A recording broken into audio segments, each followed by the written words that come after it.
Ecco la situazione meteorologica. L'alta pressione è nuovamente in rinforzo sul nostro settore. Questo regala alla Liguria un fine settimana con tempo stabile e tipicamente estivo.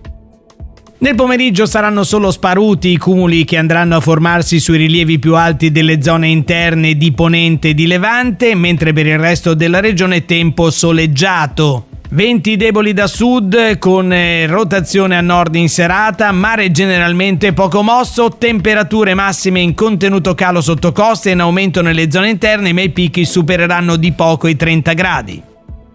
Per domani, sabato 4 luglio, i previsori della Limite si attendono un'altra giornata con bel tempo estivo e quindi compreso anche lo sviluppo di nubi cumuliformi pomeridiani, in particolare tra Valtrebbia, Aveto e le valli delle Alpi Liguri, in dissolvimento poi nella serata. Venti tra deboli e moderati a regime di brezza con mare poco mosso e temperature senza grandi variazioni.